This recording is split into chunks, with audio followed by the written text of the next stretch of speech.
శ్రీ వైష్ణవ సాంప్రదాయానికి చెందిన మహాయతి, శ్రీ రామానుజ సిద్ధాంత ప్రచారకర్త, జ్ఞానాన్నే వారి సంపదగా చేసుకొని జ్ఞాన సంపదని సమాజానికి ఒక సక్రమమైన మార్గంలో ఉంచడానికి వినియోగిస్తూ ఒక సామాజికవేత్తగా, ఒక ఆధ్యాత్మికవేత్తగా, ఒక మంచి వ్యక్తిగా, ఒక శక్తిగా, ఒక యతిగా మనందరికీ సుపరిచితులైనటువంటి శ్రీ శ్రీ శ్రీ అహోబిల రామానుజ జీయర్ వారు ఈరోజు మనతో ఉన్నారు. వారితో మాట్లాడి వారి అమూల్యమైనటువంటి సమయాన్ని మనకి అందించినందుకు అది ఒక మహద్భాగ్యంగా స్వీకరిస్తూ వారి నుండి అనేకమైనటువంటి విషయాలను తెలుసుకొని వాటిని అనుసరించేటటువంటి మార్గంలో మనమంతా ప్రయాణించాలని మనస్ఫూర్తిగా కోరుకుంటూ జై శ్రీమన్నారాయణ స్వామి. జై శ్రీమన్నారాయణ. స్వామివారు, మీరు చాలా చిన్న వయసులోనే యతిగా మారడం జరిగింది. అయితే అటువంటి చిన్న వయసులోనే ప్రాపంచికమైనటువంటి విషయాలను అనుభవించాలనేటటువంటి కోరిక ప్రతి వారిలో కలుగుతూనే ఉంటుంది. కానీ మీరు అంత చిన్న వయసులో ఈ దిశలో ప్రయాణించడానికి గల కారణాలు ఏంటి? ఏమైనా సంఘటనలు ఉన్నాయా మీరు ఈ దిశలోకి ప్రయాణించడానికి? మీకు ఆ ప్రోత్సాహం కానీ ప్రేరేపణ కానీ ఎక్కడ జరిగింది? ముందుగా voice of values YouTube channel ప్రేక్షకులందరికీ కూడా మా ఆచార్యులు చిన్నజీయర్ స్వామి వారి యొక్క ఆశీస్సులను అందిస్తూ, మా చిన్నారి మువ్వ చిన్నతనం నుంచి నాకు తెలుసు, అటువంటి మంచి కార్యక్రమాల్ని తాను అమ్మా నాన్నగారి ద్వారా స్వీకరించడమే కాకుండా ఒక ఛానల్ ద్వారా సమాజానికి న్యాయాన్ని అలాగే సాంప్రదాయకమైనటువంటి విశేషాలని అందించడం చాలా సంతోషంగా ఉంది. దాంతోపాటు ఒక మంచి పథాన్ని అంటే మార్గాన్ని ఎంచుకుని సమాజానికి మంచి కార్యక్రమాలు చేస్తున్నందుకు కూడా ముందుగా అభినందిస్తూ, మమ్మల్ని పరిచయం చేయాలి అని చాలా తపన ఎప్పటి నుంచో ఉంది. మీకు చాలా సంతోషంగా ఉంది. అయితే ఏ మనిషికైనా ఒక ప్రేరణ ఎవరికైనా సరే ఒకడు ఉంటారు. నాకు చిన్ననాటి నుంచి కూడా ప్రేరణ ఎవరో ఒక గురువు ఇచ్చారు ఫలానా వారు అని అనుకుంటాం. కానీ కొంతమందికి ప్రహ్లాదుడికి తల్లి గర్భంలో ఉన్నప్పుడే నారదుల వారు ఉపదేశం చేసినట్టుగా 80వ సంవత్సరం కృష్ణా పుష్కరాలు జరిగినప్పుడు అప్పుడే మేము పుట్టడం జరిగింది. అప్పుడు ఆ ఉత్సవాల సందర్భంగా జీయర్ స్వామివారు అక్కడికి వచ్చారనమాట. ప్రథమ దర్శనం నాకు స్వామివారిది. అప్పుడు నేను చూశాను కానీ నాకేం తెలియదు, చిన్న పిల్లలం కదా. కానీ గురువు యొక్క దృష్టి పడుతుంది కదా, ఆ దృష్టి యొక్క ప్రభావం నన్ను మళ్ళీ 12వ పుష్కరానికి అంటే మళ్ళీ 12 ఏళ్ళకి ఉపనయనం చేసుకుంటే మళ్ళీ వచ్చారు స్వామివారు అక్కడికి. ఏదో ఉత్సవ ప్రేరణతో ఆ ఉత్సవ కార్యక్రమం జరుపుతూ అక్కడికి వచ్చి సమాశ్రయణాలు ఇచ్చారు. నాకు అప్పుడు ఉపనయనం అయింది, అవగానే స్వామివారు అక్కడ సమాశ్రయణాలు ఇచ్చారు. ఆ కార్యక్రమం పూర్తి కాగానే మళ్ళీ 12 సంవత్సరాలకి మళ్ళీ సన్యాసం తీసుకున్నాం. అంటే కృష్ణా పుష్కరాలకి మాకు సంబంధం ఉంది. 2 మాకు ప్రేరణ చిన్నజీయర్ స్వామివారే. అంటే నిజానికి నేను కూడా ఒక యతి అవుతానని నాకు తెలియదు. చిన్ననాటి నుంచి అందరూ శైశవేభ్యస్త విద్యానం అంటారు, విద్య చదువుకుంటుంటారు అని అంటారు కదా. రఘువంశం వాళ్ళు రాజులందరూ అలా చదువుకుంటారు అని అందరికీ కూడా అదే చదువుకుంటాను చిన్న వయసులో. కానీ చదివే వయసులో లౌకికమైన చదువు విషయంలో నాకెందుకు అంత శ్రద్ధ అనేది, ఎందుకంటే టీచర్స్ చెప్తూ ఉన్నా దాని మీద కంటే నాకు వేదం మీద ఎందుకో అది బాగా వచ్చినంత లౌకిక విద్య మీద నాకు అంత ఆసక్తి నాకు ఎక్కువ అనిపించలేదు. ఎందుకంటే ఇవే ఎక్కువ నేర్చుకోవాలనిపించడం. మా తాతగారు వాళ్ళంతా కూడా ఆలయ సంబంధికంగా ఉండడం, ఇవన్నీ నాకు దీని మీద ఎక్కువ మక్కువ చూపేలా తయారైంది. ఇక ప్రేరణ విషయంలో అంటారా, ఇప్పుడు చాలామంది సినిమాలు చూస్తూ సినిమాల్లో చేసేటువంటి నటనంతా కూడా అది డూబే. అలాంటి వాళ్ళని తీసుకుని ప్రేరణ పొంది సమాజానికి హితాన్ని చేసేవాళ్ళు కొంతమంది అయితే, వాడికి వాడు అహితాన్ని చేసుకునేవాడు చాలామంది ఉన్నారు. అంటే వాడు సరైన వాల్యూస్ లేకుండా ఇష్టం వచ్చినట్టు కొంతమంది మంచి తీసుకునేవాళ్ళు ఉన్నారు. కొంతమంది అందరూ వాడేదో తాగాడు కదా అని వీడు తాగుతూ పాడైపోయేవాళ్ళు ఉన్నారు. కానీ రియల్ హీరోస్ కొంతమంది లోకంలో ఉన్నారు. ఇప్పుడు నాకుగా అనిపించేది, ఇప్పుడు మీరు చూడండి, లా చదువుకున్నారు, నాట్యం చేస్తున్నారు, చదువుకున్నారు, ఇప్పుడు అవి నేర్పాలి, స్కూల్స్లో చెప్పాలి, గ్రామాల్లో పిల్లలందరినీ తయారు చేయాలనే మంచి థాట్ ఉంది. మీలాంటి వాళ్ళు రియల్ హీరోస్ కదా. అలా రియల్ హీరోగా ఉన్నది నాకు చిన్నజీయర్ స్వామి వారు. ఎంతో పాండిత్యం ఉన్న సామాన్యుడికి కూడా అర్థమయ్యేలా చేస్తూ వారు రూపం కానీ వారి మాట కానీ నా మీద ఎక్కువ ప్రభావం చూపింది. నేను కూడా అలా అవ్వాలి అనుకున్నప్పుడు మా ఇంట్లో చెప్పడం జరిగింది. 12వ ఏట నేను స్వామీజీని అవుతా అని కర్ర పట్టుకుంటే మా నాయనమ్మ ఇంకో కర్ర పట్టుకుంది. ఏమిట్రా సన్యాసం, సన్యాసం అంటే మాటల, ఆయన చూడు ఎలా ఉన్నారు, నువ్వు చూడు ఎలా ఉన్నావు, ఆయనకి నీకు పోలిక ఎక్కడైనా ఉందా అన్నారు. పోలికలు అనగానే సహజంగా రంగేమో అనుకున్నా. నాకు పాండిత్యం సంగతి నాకేం తెలుసు. ఎక్కువసేపు స్నానం చేయడం మొదలుపెట్టా. ఎందుకంటే స్వామి ఎర్రగా ఉన్నారు కదా, మనం కూడా ఎర్రగా ఉండాలి. స్వామి చెవులు పెద్దగా ఉన్నాయి కదా, మనం కూడా చెవులు సాగదీసుకోవాలని. నిజానికి చెవులు పెద్దగానే ఉండాలి. దేంట్లో? చెప్పే వింటల్లో. శారీరకమైనటువంటి శరీరం అంటారా, అది కాదు కదా ముఖ్యం. మనం ఆర్జించినటువంటి గురువు నుంచి వచ్చినటువంటి సంపద ఏదైతే ఉందో ఆ సంపదని కింద తరాలకు అందించాలి. వాళ్ళు పాడైపోకుండా బాగు చేయాలి. దానికోసం స్వామివారు అహరహస్సు తిండి తిప్పలు లేకుండా ఎంత కష్టపడుతున్నారు. అందుకని అలాగా వారికి తోడుగా ఉండి ఏదైనా ఒక చిన్న సేవ చేద్దాము అని సంకల్పంతో ఇలా రావడం జరిగింది. స్వామివారు మీరు ఇప్పుడే తెలియజేశారు మీ ఆచార్యులు చిన్నజీయర్ స్వామివారి గురించి. అయితే చిన్నజీయర్ స్వామివారితోని మీకు ఆనాటి నుండి ఈనాటి వరకు ఉన్నటువంటి అనుబంధం ఎటువంటిది? మీకున్నటువంటి ఒక మంచి సంఘటన, అంటే మీరు చాలా ఆనందపడేటటువంటి ఒక సంఘటన, మీకు ఏదైనా బాధ కలిగించినటువంటి సంఘటన ఏదైనా కూడా ఉంటే అది కూడా తెలియజేయండి. బాధ అనేది ఏం కాదు, కానీ ఆచార్యులతో ఉండేది ప్రతిదీ కూడా ఒక రకంగా ఒక అనుభవమే. మేము ఇప్పుడు 2005లో తీసుకున్నాం. ఇప్పటికి 20 ఏళ్ళు అవుతుంది. రేపు చాతుర్మాస్యం వస్తే 20 సంవత్సరాల జర్నీలో స్వామివారితో ఉన్నప్పుడు వారితో నేను మొదటి నుంచి ఎప్పుడు నాకు పాఠాలు చెప్పండి, నాకు చదువు చెప్పండి అని రోజు అడిగేవాడిని. స్వామివారు ఒకసారి అన్నారు, చదువు అంటారేంటి, మాతో ఉంటేనే చదువు వస్తుంది అని స్వామివారు అనేవారు.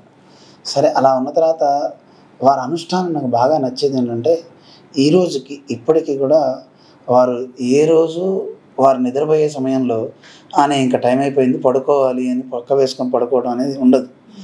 వారు ఏదో ఒకటి చదువుతూనో, లేదు ఎవరో ఒకళ్ళకి వాళ్ళ సందేహాలకి లెటర్స్ ఏవో ఉంటే వాటికి ఈమెయిల్స్ రాయటమో ఏదో ఒకటి చేసి అలా చేస్తూ అలా పడిపోతే, అలా విశ్రాంతికి వెళ్ళిపోతే అక్కడ ఉన్నవాళ్ళు ఎవరో ఒకళ్ళు తీయడం తప్ప ఏ రోజు వారి ఇంక పడుకోవాలి అని పడుకోవడం చూడాలి. అలాంటివి ఎన్నో అద్భుతాలు వారి దగ్గర ఉన్నాయి. అది కాక నాకు మీరు మంచి అనుభవం అన్నారు కనుక ఒకటి చెప్తాను. ఒకసారి జీయర్ స్వామి వారు మేమందరం కలిసి ఫస్ట్ మొదట ఆరంభం అనమాట. చాలామందికి అప్పటిదాకా జీయర్ స్వామి అంటే లక్షల మందిలో నేను ఒక భక్తుని ఎక్కడో మూల ఉండేవాడిని. అలాంటి వాడిని పిలిచి నా ఆసక్తి తెలుసుకొని నన్ను ఇలా చేశారు. నన్ను ఒక సాధకుడుగా, సమాజంలో ఒక సమిధగా నన్ను కూడా వాడడానికే వారి చేసే యజ్ఞంలో నేను ఒక సమిధని అయ్యాను. ఆనందం. కానీ అప్పట్లో ఆచార్య సేవాయాత్ర అని 2005లోనే జరిగింది. అంటే రామాయణ యజ్ఞం చేశారు, ఒక్కచోట కూడా అగ్ని ఆరకుండా. అలా యజ్ఞం చేసేటప్పుడు సహజంగా వారితో ఉండడం అంటే చాలా కష్టమే. ఎందుకంటే వారు రాత్రిపూట విశ్రాంతి అయ్యేదే చాలా 1 గంట 2 అయిపోతుంది. మళ్ళీ 4 గంటలకి 4:30కి లేచి మళ్ళీ దినచర్య ఆరంభం అవుతుంటుంది. చాలా కఠినంగా ఉంటుంది. అలా కఠినంగా ఉండే సమయంలో వారు వేరే రూమ్ ఎందుకు, ఇక్కడే పడుకోండి అన్నారు. సరే అని 2 చాపలు వేసుకున్నాం. స్వామివారు అన్నారు, ఏం స్వామి కాళ్ళు వేయరు కదా అన్నారు. అంటే వారితో ఉంటే ఒక పిల్లవాడిగా చూశారే తప్ప ఏనాడు నేను గురువుని, వీడు నాకు శిష్యుడు అని ఎప్పుడు కూడా పెత్తనం చేయాలి అనేది చూడరు. అంటే చూసినప్పుడు అప్పటి నుంచి ఇప్పటి వరకు కూడా గురువుగా ఏదైనా వారి మనసులో ఏదైనా ఉంటే మామూలుగా చెప్తారే తప్ప శాసించి చెప్పడం అనేది ఇంతవరకు లేనే లేదనమాట. అయితే అలా పడుకున్నప్పుడు ఒకరోజు ఒక సంఘటన జరిగింది. నాకు ఏదైనా బాహ్యంగా ఏదైనా బాధ కలిగితే ఆ బాధను నేను వ్యక్తపరచలేకపోయాను అనుకోండి, అది నాకు నిద్రలో వస్తుంది. ఒకసారి రాత్రిపూట మాతో ఉండే పిల్లలకి ఎవరో అక్కడ వాళ్ళు భోజనం పెట్టలే. వాడు బాధపడ్డాడు. నేనా చెప్పలేకపోయా, కొత్తవాడిని. నాకు బాధ కలిగి వాడికి బుద్ధి చెప్పాలనుకున్నా. మరి బుద్ధి చెప్పాలి అని అప్పుడే గట్టిగా చెప్తే బాగుండదు కదా అని అప్పుడే కొత్తగా వచ్చాను. అందుకోసమని ఒక్కసారి ఉలిక్కిపడి నిద్రలో లేచి వాడిని తిట్టేస్తున్నా, ఓయ్ బుద్ధి ఉందా బుద్ధి లేదా, అన్నం పెట్టాలని తెలియదా అడిగిన వాళ్ళకి అని గట్టిగా అంటుంటే ఒక్కసారి స్వామి లేచారు. లేచి వారికి అర్థమైపోయింది. అంటే వారి యొక్క స్థితి చూడండి ఎలా ఉందంటే, వారు వెంటనే వారికి అన్నం పెట్టండి అన్నారు స్వామివారు. స్వామి వారికి పెట్టారు, మీరు పడుకోండి అన్నారు. నాకు ఒక్కసారి బాహ్య ప్రపంచానికి వచ్చా. ఏంటి స్వామివారి దగ్గర ఉండి నేను ఇలా మాట్లాడుతున్నాను అని టక్కుని పడుకుండిపోయాను. స్వామి నన్ను అడిగారు, ఇంతకీ ఎవరికి అన్నం పెట్టలేదు, ఎవరికీ లేదు, నేను పడుకున్నా. పడుకున్న తర్వాత మళ్ళీ పొద్దున్న లేచిన తర్వాత స్వామివారు అడిగారు అనమాట, ఏం జరిగింది ఏమిటంటే, ఏం లేదని చెప్పేశాను. సరే తర్వాత రోజు రాత్రి పడుకునేటప్పుడు స్వామి అన్నారు ఒక మాట, స్వామి కలవరిస్తే కలవరించారు కానీ నిద్రలో లేచి కొట్టకండి. అంటే ఇలాగా ఒక పిల్లవాడిగా, ఒక స్నేహితుడిగా శిష్యుడిని చూడడం అనేది మన ఆచార్యుల దగ్గరే చూడగలుగుతాం. నాకు విద్య ఉంది అని అహంకారం కానీ అవి కానీ మనం చూడలేం. నేర్పే పద్ధతి కూడా చాలా విలక్షణంగా ఉంటుంది తప్ప ఎన్నో మంచి గుణాలు వారి దగ్గర ఉన్నాయి. వాటిల్లో ఒక్కొక్కటి మనం తీసుకోవాలనుకుంటాం కానీ చేయడం చాలా కష్టం. ఆచరించేవారిని చూసి అందరం ప్రోత్సహించి కరతాళధ్వని చేయగలుగుతాం తప్ప ఆచరించడం అనేది చాలా కష్టంగా ఉంటుంది. అటువంటి గొప్ప ఆచార్యులు దొరికినందుకు ఆనందంగా ఉంది. ఇక బాధ అంటారా, బాధ బోల్డ్ అంత ఉంది. సమయానికి పడుకోరు, సమయానికి ఆహారం ఉండదు. మనం ఒకసారి నేను చెప్పాను, స్వామీజీ పెద్ద జీయర్ స్వామి నాకు చెప్పారు, ఎందుకంటే స్వామివారికి పెద్ద జీయర్ స్వామి అంటే చాలా ఇష్టం. పెద్ద జీయర్ స్వామి చెప్పారు నాకు, రాత్రి కల్లో కనపడి మీరు సమయానికి తీసుకోకపోతే చాలా బాధగా ఉంటుందంటే వారికి, గట్టిగా మీతో చెప్పమన్నారు అన్న. వెంటనే వారే అన్నారంటే, ఓహో మీతో అలా అన్నారా, నాకు కూడా కల్లో కనపడి అహోబిలస్వామి అలాగే అంటాడు, ఆయన చెప్పి నేను నమ్మకండి అన్నారు. ఇలాగా స్వామివారు మాట్లాడుతూ, అంటే వారి దగ్గర మాటలు ఎలా మాట్లాడాలో కూడా మనం తెలుసుకోవచ్చును. చాలా గొప్ప ఆచార్యులు. ఈ భూమి మీద ఇప్పుడు వారు చేసే కార్యాలు గుర్తించే వ్యక్తులు కొంతమంది ఉంటారు, కొంతమంది ఉండరు. మాకు అనిపిస్తూ ఉంటుంది, చాలామంది ఒక్కొక్కరు ఒక్కో రకంగా ఉంటారు కదా అని. సరే ఈనాడే ఉంది, రామాయణ కాలంలో రాముడిని అన్నవాళ్ళు ఉన్నారు, కృష్ణుడి కాలంలో కృష్ణుని అన్నవాళ్ళు ఉన్నారు, మన వాళ్ళే ఏదో ఒకటి అనే వ్యక్తులు ఉంటారు అనేది స్వామివారు ఒక మాట అంటారు, ఎవరేమన్నా మనం పట్టించుకోవద్దు, మనం వెళ్ళాల్సిన పథం ఏదో ఆ పథాన్ని మనం మర్చిపోకూడదు, ఆ మార్గంలో వెళ్ళాలి తప్ప ఎంతమందికి సమాధానాలు చెప్తూ కూర్చుంటాం కదా. చెత్త వేసేవాడు 1,00,000 మంది, ఇవన్నీ ఏరుకుంటూ కూర్చుంటే మనం వెళ్ళాల్సిన గమ్యం చేరలేమంటారు స్వామి. అందుకని మనం వెళ్ళిపోతూ ఉండాలి. కానీ నేటి సమాజం తర్వాత తరం మాత్రం స్వామీజీ చేసిన సేవల్ని తప్పకుండా కొనియాడుతుంది, వారు చేసే కార్యాలు కానీ వాటిని కానీ. అదే స్వామివారు మీరు మీ మాటల్లో ఇందాక అన్నారు, చిన్నజీయర్ స్వామివారు మిమ్మల్ని ఒక సమితిగా ఎంచుకోవడం జరిగింది అని. అయితే మీరు కానివ్వండి, చిన్నజీయర్ స్వామివారు కానివ్వండి, ఎంచుకున్న లక్ష్యం ఏమిటి, ఆ లక్ష్యానికి చేరుకోవడానికి మీరు చేసేటటువంటి పనులు ఏమిటి, అన్నిటికంటే ముఖ్యంగా మీరు సమిధలుగా ఈ సమాజానికి ఏం చేయాలనుకుంటున్నారు? చాలా గొప్ప ప్రశ్న అడిగామమ్మా. ఇంతవరకు ఎంతోమంది ప్రశ్న అడిగేవాళ్ళు ఉంటారు కానీ సరైన ప్రశ్న సంధించేవాళ్ళు ఎవరు ఉండరు. కానీ బాగుంది, మంచి ఆలోచన. కానీ నాకైతే ఆచార్యులు ఏది చూపించారో అదే లక్ష్యం తప్ప వేరే లక్ష్యం అంటూ నేనేం పెట్టుకోలేదు. ఎందుకంటే ఒక్కొక్కరిది ఒక్కొక్క లక్ష్యం అయితే అటు ఇటు వెళ్ళిపోతాం. గురువు చేసే కార్యం ఎంత మహత్తరమైందో తెలిసిన తర్వాత మనకంటూ ఇంకో లక్ష్యం ఉండదు. ఎందుకంటే స్వామివారి లక్ష్యం ఏమిటి అనేది ముందు చెప్తా. భగవంతుడు అనేవాడు ఒక ఆయన ఉన్నాడు, ఆయన్ని మనం చేరాలి అని అందరూ చెప్తారు, అదే లక్ష్యం అని ప్రతివాడు. అయితే ఆ భగవంతుడికి పేరే ఆనందము అనే పేరు. ఆ ఆనందాన్ని నేను చేరుకోవాలి అని కొంతమంది ముక్కు మూసుకొని తపస్సు చేసేవాళ్ళు ఉంటారు, లేదు ఆ పరమాత్మ యందు ధ్యానం చేసి తపస్సు చేస్తూ భజనలు చేసేవాళ్ళు ఉంటారు. కానీ మన స్వామివారు చెప్తారు, ఆనందం అంటే ఎక్కడో వైకుంఠంలో ఉందని అనుకోవటం కాదు, ఆ ఆనందం అక్కడి నుంచి నాలో ఉంది, ఈ విశ్వం అంతా వ్యాపించి ఉంది. అందుకని ప్రతి వ్యక్తిలోనూ ఆ ఆనందం అంటే ఆనందం అంటే భగవంతుడే కదా, అటువంటి ఆ భగవంతుని మనం పొందాలి. ఆయన ఆనంద స్వరూపుడు కనుక ఆయన్ని పొందాలి అంటే కేవలం ఎక్కడో కనపడని వైకుంఠం దాకా నువ్వు లక్ష్యం వెళ్ళే బదులు ప్రతి మనిషిలో ఉన్నాడు, ప్రతి పక్షి అంటే ప్రతి జీవిలోనూ పరమాత్మ ఉన్నాడు కనుక ఆయన్ని మనం చూద్దాం. ఇప్పుడు ఈనాడు స్వార్థం పెరిగిపోయింది, స్వార్థం పెంచుకోమని చెప్తారు స్వామివారు కూడా. ఎంతవరకు అయిపోయిందంటే నేను బాగుండాలి చాలు అనుకుంటున్నాడు, అంతవరకు తప్ప మనిషి స్థాయి పెరగడం లేదు. అందుకే మానవ సేవయే మాధవ సేవ అని ఆగిపోతున్నాడు. స్వామీజీ అంటారు, మానవ సేవ ఏ అన్నాం అనుకోండి, ఆ ఏ అంటం వల్ల ప్రధానం వీడే అయి కూర్చుంటున్నాడు, మిగతా వాళ్ళు ఏం లేదు. మనిషి బాగుండాలి అంటే ప్రకృతి సహకరించాలి, జంతువులు ఉండాలి, నీరు, ఆకాశం, పంచభూతాలు ఇన్నీ లేకపోతే మనిషి ఎలా బతుకుతాడు? అందువల్ల వీటన్నిటిని మనం బాగు చేసుకోవాలి, వీటికి కూడా సేవ చేయాలి. నిజానికి చూడండి, అబద్ధాలు ఆడేది మనిషే, జంతువులు చంపేది వాడే, కాలుష్యాన్ని చేసేది వాడే. ఇప్పుడు సైన్స్ అని ఎంత పెరిగిందో, ఈ సైన్స్ వల్ల ఉపద్రవమే తప్ప ఉపకారం ఏం లేదు. మనం చూస్తే ఇప్పుడు రోబో కల్చర్ వస్తుంది, టీచర్స్ కూడా వాళ్ళే. ఇప్పుడు సినిమా తీయాలి అంటే దానికి ఒక చిన్న స్క్రిప్ట్ రాయడానికి ఇదివరకు కవులు ఉండేవాళ్ళు, దాని మీద పాటలు రాయడానికి కానీ దేనైనా వాడి మేధో సంపదని చక్కగా వాడి రాసేవారు. ఇప్పుడు వాళ్ళకి ఉపాధి పోయింది. నాకు ఇలాంటిది కావాలి అని పెడితే వచ్చేస్తుంది. తర్వాత ఇప్పుడు కవిత్వం చెప్పే పండితులు ఉండేవారు.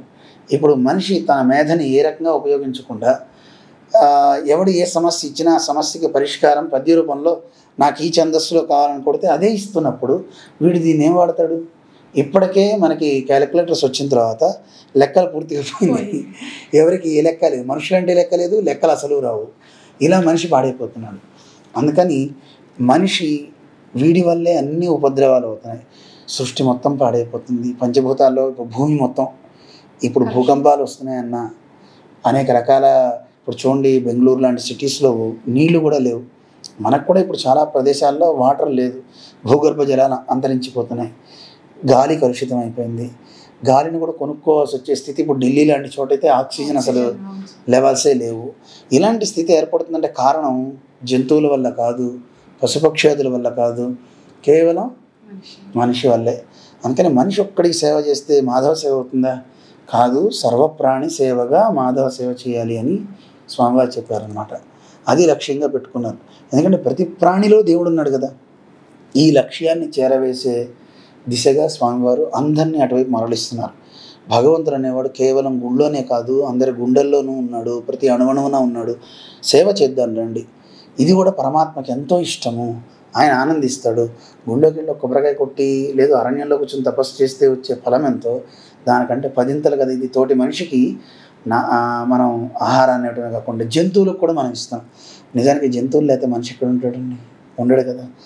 జంతువుల వల్లే మనిషి బతుకుతున్నాం. మనం అంత ప్రాణులన్నీ, నీరు, భూమి అంత పాడు చేస్తున్నా అవి మనకి పాపం ఆధారంగా నిలబడుతూనే ఉన్నాయి కదా. అందుకని వాటిని సేవ్ చేయాలి అని స్వామివారు 92 నుంచి వికాస్ తరంగిణి ద్వారా జనాన్ని అందరినీ మోటివేట్ చేసి, అంటే వీళ్ళందరికీ ఆధారం ఒకటే భక్తి. ఈ పునాదులన్నీ కూడా భక్తితో ఉండాలి. పైన ఎన్ని బిల్డింగ్లైనా ఆగుతాయి కింద భక్తి ఉంటే, అది లేకుండా ఉండకూడదు. ఆధ్యాత్మిక పునాదుల మీద సామాజిక సేవ అనే 2 పునాదులు వేయాలి. అంటే ఏది చేస్తున్నా సేవ, అది పరమాత్మ ఆరాధనగా సాగాలి అనేది స్వామివారి లక్ష్యం అన్నమాట. ఆ లక్ష్యంగా జీఆర్ స్వామివారు ఎన్నో యాగాలు చేశారు, ఎన్నో కార్యక్రమాలు చేస్తున్నారు. మనకి నేపాల్ లాంటి చోట భూకంపాలు వస్తే అక్కడ విద్యార్థులకి స్కూల్స్ కట్టించారు. ఎన్నో చోట్ల కోనసీమలో తుఫాన్ వస్తే వాళ్ళందరికీ ఇళ్ళు కానివ్వండి, గుళ్ళు కానివ్వండి, ఎన్నో సేవలు, చాలా ఎక్కువ సేవలు మీరు వినే ఉంటారు. మహిళా ఆరోగ్య సంక్షేమాలు, పశు శిశు వైద్య శిబిరాలు కొన్ని లక్షలలో చేశారు. కళ్ళు లేని పిల్లల కోసం ఒక విద్యాలయం పెట్టారు. అడవుల్లో ఉండే ఆదివాసీ పిల్లల కోసం గవర్నమెంట్ కూడా అక్కడ స్కూల్స్ అనేవి లేవు, తాళాలేసి ఉంటాయి ఇప్పుడు. అలాంటి చోట 50 మందితో స్టార్ట్ అయినటువంటి ఆ స్కూల్ అల్లంపల్లిలో ఇప్పుడు 1500 మంది దాదాపు విద్యార్థులు 10వ తరగతి వాళ్ళే ఇప్పుడు మండల్ రెవెన్యూ ఆఫీసర్స్ గాను చాలా పెద్ద పెద్ద పోస్టుల్లో వాళ్ళంతా బయట చదువుకుని ఇప్పుడు గొప్పవాళ్ళు అయ్యారు. వాళ్ళే కాలేజీ అడిగితే కాలేజీ కూడా స్టార్ట్ చేశారు, రేపు చేయబోతున్నారు స్వామివారు. అందువల్ల ఇది లక్ష్యం కావాలి. మనం ఇక్కడ ఉండి కేవలం దేవుణ్ణి పూజ చేసుకుంటూ దేవుణ్ణి పొందడం అనే కాదు కదా. దేవుడు తత్సర్వం వై హరేస్తను అని రామాయణం, విష్ణు పురాణం అన్నీ చెప్తున్నాయి. ఈ విశ్వమంతా భగవంతుని శరీరమే. అందువల్ల ఈ విశ్వాన్ని మనం కాపాడుకుంటే, అక్కడ మనం ఆరాధన చేస్తే దేవుడు ఆరాధన చేసినట్టే. వీటిని బాగుపరుద్దాం. తర్వాత తరాలు కాస్త మన పేరు చెప్పుకుంటాయి. లేకపోతే ఇప్పుడు ఉన్న గాలి మొత్తం పాడు చేస్తే తర్వాత తరాలు ఏం పీల్చుకుంటాయి? వాడు ఎలా బతకాలి? భూమి కూడా ఉండదు కదా. పొలాలే లేవు, మొత్తం తీసేసి అపార్ట్మెంట్స్ వచ్చేస్తుంది. ఎన్ని రకాల వినాశనం. ఎవరిని అడిగినా రియల్ ఎస్టేట్ అంటాడు. స్వామివారు ఒకసారి అన్నారు, రియల్ ఎస్టేటు రియల్ కాని ఎస్టేటు ఉంటాయా? అలాగే ఎక్కడ చూసినా పొలాలు తీసేస్తే రేపొద్దున ఏం తింటారు? ఎక్కడ తినాలి? అందుకే ఎవరో అడిగారు మన ఈ మధ్య, ఏమండి మరి పొలాలన్నీ తీసేస్తే బిల్డింగ్స్ అయిపోతే అప్పుడు ఏం తింటారండి అని.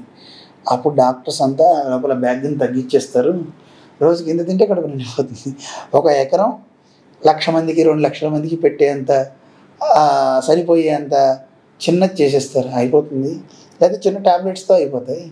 ఇలా అవుతుంది. అందుకని అలా అవ్వకూడదనే స్వామీజీ మన లక్ష్యం ఇలా ఉండాలి అని వారొక సమిధగా వారికి లక్ష్యం భగవంతుడు సమాజ రూపంలో ఉన్న పరమాత్మను మనం చేరాలి అంటూ సంప్రదాయం కూడా చెప్తూ వారు అలా వినియోగిస్తూ సామాజిక సేవలు చేస్తున్నారు. ప్రజ్ఞ అనే పేరుతో అమెరికాలో, ఆస్ట్రేలియాలో, లండన్లో, ఇక్కడ అన్ని చోట్ల పెట్టారు. విచిత్రం ఏంటంటే ఒక్క అమెరికాలోనే 20,000 మంది యువ సైన్యం తయారయ్యారు. అక్కడ ప్రజ్ఞ చదువుకుంటున్న వాళ్ళు భగవద్గీత అవధానాలు చేస్తున్నారు. మీరు ఇంకోటి తెలుసుకోవాలి, స్వామీజీ చేసిన ప్రేరణకి ఇక్కడ భూకంపాలు కానీ ఏమన్నా ప్రకృతి వైపరీత్యాలు సంభవిస్తే అక్కడ చిన్న చిన్న పిల్లలు లెమన్ జ్యూసెస్ అమ్మి ఆ డబ్బు తీసుకుని ఆ డబ్బుని చారిటీగా వాళ్ళు 2 కోట్ల రూపాయలు పిల్లలు తయారు చేశారు కార్ వాష్ చేస్తూ. అదేమిటి మీరు ఎందుకు ఇలా పని చేస్తున్నారని ఎవరో ఒక ఆయన అడిగితే, మేము ఇట్లా భూకంపం వచ్చింది వాళ్ళకి హెల్ప్ చేయడానికి చేస్తున్నాను అని అడిగితే, సరే నువ్వేం కార్ వాష్ చేయదులే డబ్బులు ఇస్తా అంటే ఫ్రీగా నేను తీసుకోనని పిల్లలకు అడిగారు. వాళ్ళంతా మన పిల్లలు, ఇక్కడ భారతదేశంలో పుట్టిన పిల్లలు అక్కడ ఉండి పాశ్చాత్య దేశంలో ఉండి ఆ కల్చర్ అలవాటు అయిన తర్వాత మన దేశం మీద ఏం భక్తి ఉంటుంది వాడికి. కానీ అటువంటి వాళ్ళు అలాంటి సేవ చేస్తున్నారంటే దానికి ప్రేరణ స్వామివారే కదా. అందుకని ఎంతోమందిని స్వామివారు ఈ సమాజం కోసం, ఇగో భగవంతుడు అంటే సమాజమే, ఇందులోనూ ఉన్నాడు దేవుడు అని చెప్తున్నారు. దేవుణ్ణి అలానే వదలటం లేదు, అటువైపు తీసుకొస్తున్నారు. ఇది లక్ష్యం. ఆ దిశగానే స్వామివారు వెళ్తున్నారు. ఆ వెనకాల మనం ఏదో తోకలా వెనకాల సేవ అందిస్తున్నాం అంతే. మీరు సేవలు అందించేటటువంటి సమాజంలోని అసలు సమానత్వం ఉందా? మీరు పాటించేటటువంటి ఈ సాంప్రదాయంలో సమానత్వం ఉందా? సమానత్వం సమాజంలో ఉంది. అందుకే కదా స్వామివారు చెప్పారు, మాధవ సేవగా సర్వప్రాణి సేవ అని చెప్పారు. కేవలం మానవ సేవయే అన్నాం అనుకోండి, అక్కడ సమానత్వం పోయింది కదా. కేవలం మనిషి దగ్గరే మీరు సేవ చేస్తున్నారు, మిగతా వాటిని ఏం లేకుండా చేసేసుకుంటున్నాం. అందుకని స్వామివారు చెప్పినట్లుగా సమానత్వం ఏ ప్రాతిపదిక మీద తీసుకున్నారు అనేది తీసుకుంటే ఒకటే సూత్రం. ఇంత చరాచర సృష్టిలో ప్రతి ప్రాణిలోనూ ఇటు మనిషే కాదు, జలమే కాదు, భూమి అన్నిట్లోనూ ఆ వాటి ఉనికికి కారణం ఒక శక్తి విశేషం ఉంది అన్నిటి లోపల. బయట మనం శరీరాన్ని చూస్తుంటాం, అక్కడ కూర్చుంది మువ్వ, ఇక్కడ కూర్చుంది స్వామివారు, ఒక కెమెరామ్యాన్, వీళ్ళందరూ ఉన్నారు. కేవలం వీళ్ళు చైతన్యం కలిగిన వ్యక్తులు, అంటే కదిలేటటువంటి కొంతమంది జీవులు.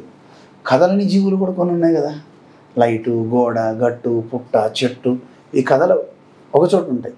కానీ వాటికి కూడా ఉనికి ఎవరిచ్చారు అంటే వీటి ఉనికికి కారణం ఏదో ఒక శక్తి విశేషం ఉండాలి. ఒక వస్తువుగా ఒకటి వస్తువు అంటే ఉన్నది అని అర్థం. ఇది ఉంది అని తెలుస్తుంది అంటే దానికి ఆ ఉండే తత్వాన్ని, శక్తిని ఇచ్చే ఒక శక్తి విశేషం ఉంది.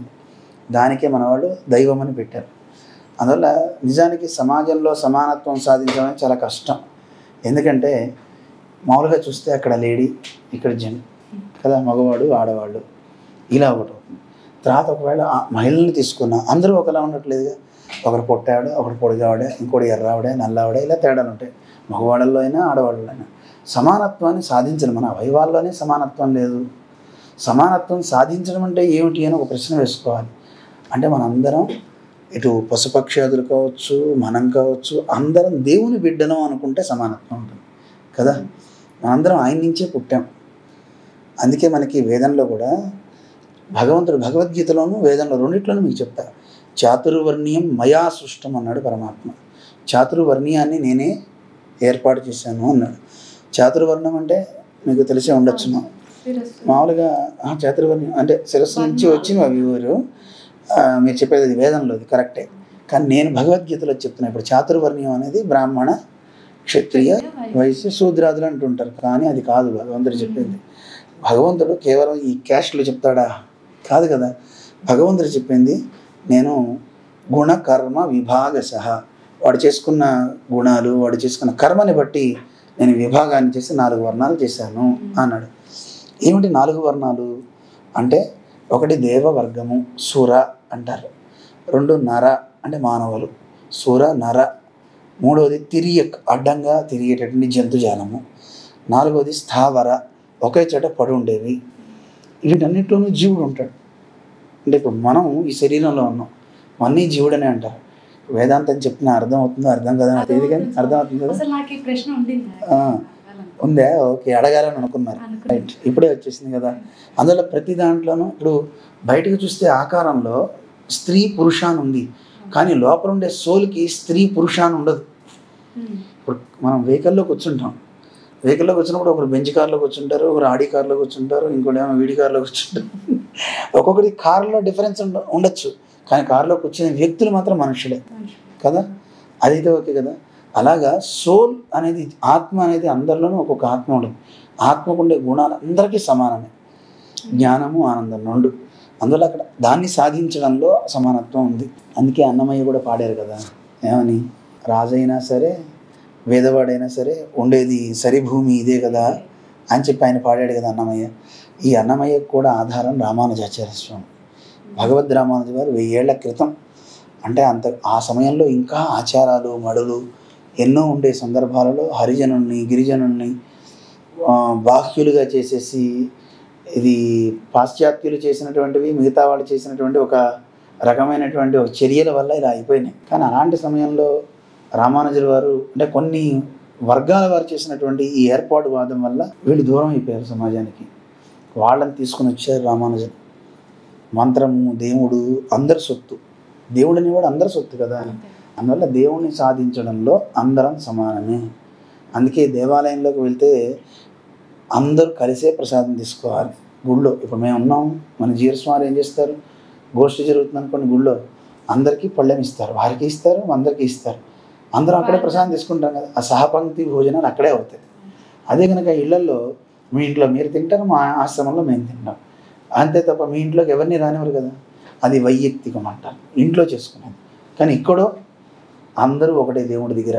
జీరస్వామికి ఏ ప్రసాదం పెడతారో అందరికీ అదే ప్రసాదం పెడతారు. అంతేగాని జీరస్వామికి ఏమో కాస్త వేయించిన జీడిపప్పులు వేసి మిగతా వాళ్ళకేమో ఏ పప్పు వేయకుండా అలా ఉండదు. అందరికీ ఒకటే ప్రసాదం ఉంటుంది. అందరూ అక్కడే నిలబడి తీసుకుంటారు, అక్కడే కూర్చుంటారు, తీసుకుంటారు. అది సమానత్వం. పెరుమాళకి ఇచ్చే తీర్థము ప్రసాదము అందరికీ ఒకటే. దేవుడి దగ్గర అందరం సమానమే అని చెప్పేది ఈక్వాలిటీ. దాన్ని సాధించిన వారు మన భగవద్ రామానుజులు. కేవలం పరమాత్మ యొక్క శక్తి మనుషుల మీదే కాదు, జంతువుల మీద చూపించాడు, స్త్రీల మీద చూపించాడు. అలాగేనేమో ఆయన ఎక్కడెక్కడ ఏ ఏ అవతారాల్లో ఏం చేశాడో, ఎవరెవరిని ఎలా కాపాడాడో చెప్పే స్థానాలు 108 దివ్యక్షేత్రాలు. వాటన్నింటినీ ఇక్కడ ప్రతీకగా సమానత్వాన్ని, అంటే ఈక్వాలిటీని ప్రమోట్ చేసినటువంటి ఆ క్షేత్రాన్ని ఇక్కడ తీసుకున్నారు. అది రామానుజులు తీసుకున్న దాన్ని ఈ భావితరాల వారు అందుకోవాలి. అలా అందుకున్న మహనీయుడు ఎవరైనా ఉన్నారంటే అంబేద్కర్ గారు. ఆయన పత్రికల్లో కానీ వాటిల్లో కానీ ఇవి మనకి తెలియదు. మా మోడీ గారు అప్పట్లో స్టాంపు, రామానుజ గారి 1000 ఏళ్ల పండుగ సందర్భంగా స్టాంప్ ఒకటి రిలీజ్ చేసే సందర్భంలో వారు అత్యద్భుతంగా ప్రసంగం చేశారు. స్వామీజీ కూడా వారికి కొన్ని వివరాలు ఇచ్చారు. జిఎస్ స్వామి వారు కూడా కొన్ని పరిశోధనలు చేసి అంబేద్కర్ గారివి తీశారు.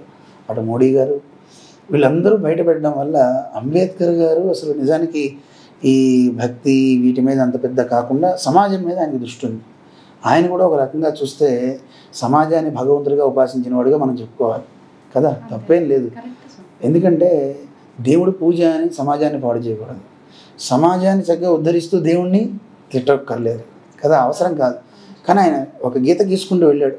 కాలం మారుతుంది, అందరూ జాగ్రత్తగా ఉండాలి, ఒక వర్గం వారే ఇలా ఉండాలి అనుకోవద్దు. అయ్యో ఆయన చెప్పాల్సిన బోధ ఆయన చేశారనుకోండి, మనం పెద్ద తప్పు పట్టాల్సిన అవసరం కాదు.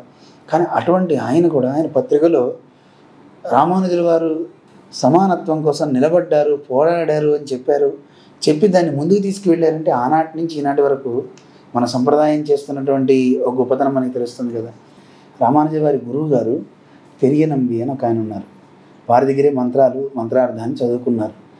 ఆ సమయంలో ఒక పంచముడు వారితో చదువుకున్న ఆయన, పెరియనంబి అనే ఆయనతో చదువుకున్న ఆయన ఒక మాలదాసరి వర్గం అనుకోండి. అలాంటి ఆయన వారితో చదువుకున్నారు. ఆయన చనిపోయే సమయంలో ఆయన కోరారట, ఏమండి ఈ శరీరాన్ని కుక్కల పాలు చేయకండి అని అడిగాడు. అదేమిటి కుక్కల పాలు అంటే ఏమిటి అని అడిగారట గురువుగారు. అడిగితే ఆయన చెప్పారు, ఈ బంధువులంతా కూడా రాబంధువులు, వాళ్ళకి దేవుడు నిష్ఠ ఏం లేదు, ఎంతసేపు తిండి మీద ధ్యాస తప్ప ఆత్మోజ్జీవనం కోసం ఒక మంచి పని కూడా ఎరగరు వాడు.